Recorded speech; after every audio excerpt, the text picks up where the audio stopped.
Bonjour à tous et à toutes, je m'appelle Elsa, je suis élève avocate à l'école du barreau de Paris et militante au comité juridique de Révolution Permanente. Si je fais cette vidéo, c'était pour réagir aux menaces qui pèsent sur les salariés en grève des magasins Biocop. Et je sais pas si vous avez suivi, mais c'est une grève en fait qui dure depuis 7 jours. C'est des salariés qui ont continué à travailler comme la plupart en fait des salariés du commerce et de la grande distribution pendant le confinement.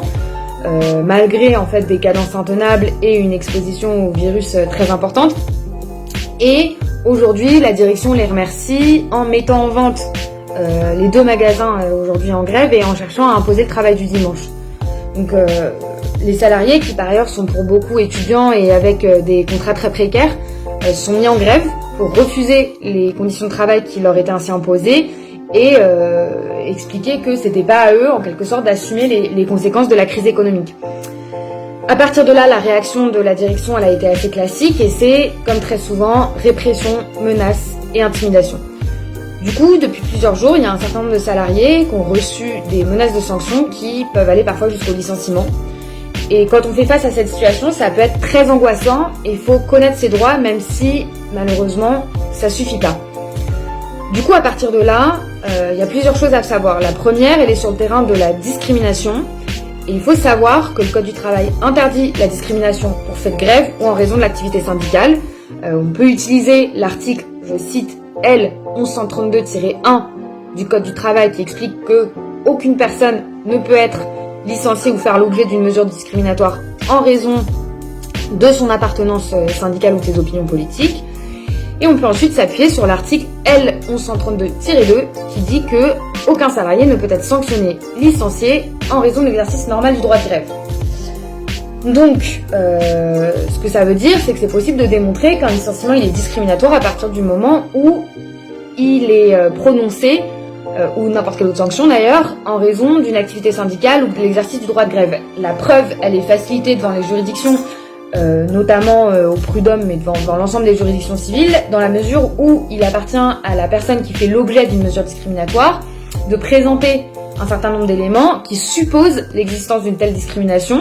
Donc par exemple, c'est le fait qu'on nous a jamais rien reproché en 10 ans, 5 ans ou 3 ans, et que là, comme par hasard, à partir du moment où on est investi dans un mouvement de grève, il y a une menace de sanctions, et parfois très lourde, qui tombe, ou le fait qu'on ait un dossier disciplinaire totalement vierge et que du jour au lendemain, on reçoit une mise à pied conservatoire.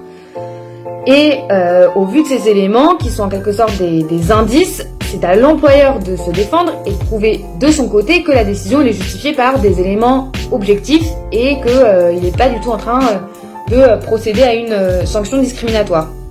À partir de là, tout licenciement est nul et un salarié peut être réintégré. Et il faut savoir que ce type de licenciement, donc discriminatoire et considéré nul, il n'est pas soumis au barème des indemnités, ici des ordonnances Macron, vous savez, qui plafonnent en fait les indemnités en cas de licenciement.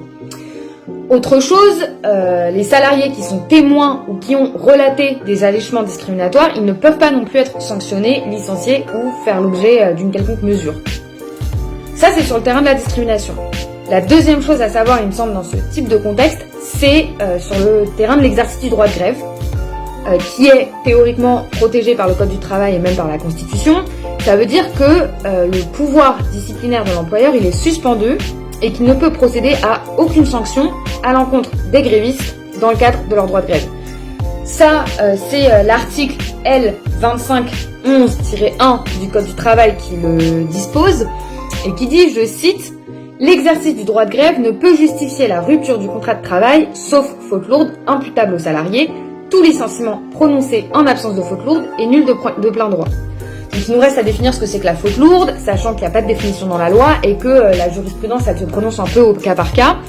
Mais pour donner des grandes idées, il faut retenir que c'est une faute d'une gravité particulière qui exprime une intention de nuire du salarié, la désorganisation de l'entreprise ou l'atteinte à la liberté de travail des non-grévistes.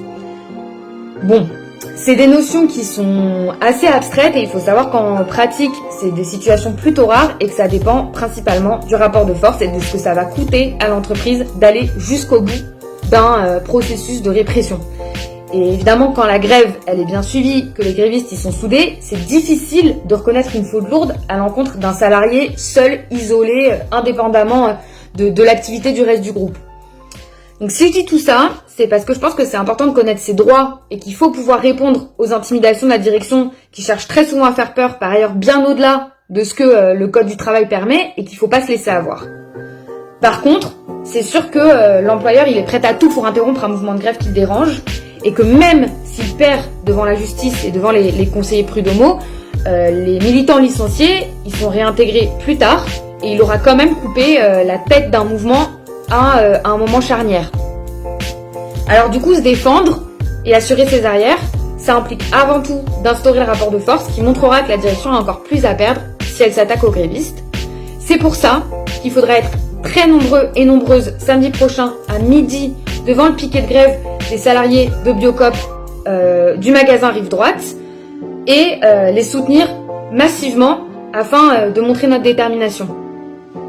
Et pour finir, je voulais juste signaler que tous les avocats et les professionnels du droit qui souhaitent mettre leurs compétences au service des travailleurs, des exploités, des opprimés, de tous ceux qui vont faire les frais de la crise économique qui s'annonce, sont les bienvenus dans le comité juridique de Révolution Permanente. Merci et à bientôt.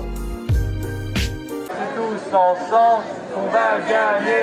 Les droites, les gauches, même pas trop le même combat.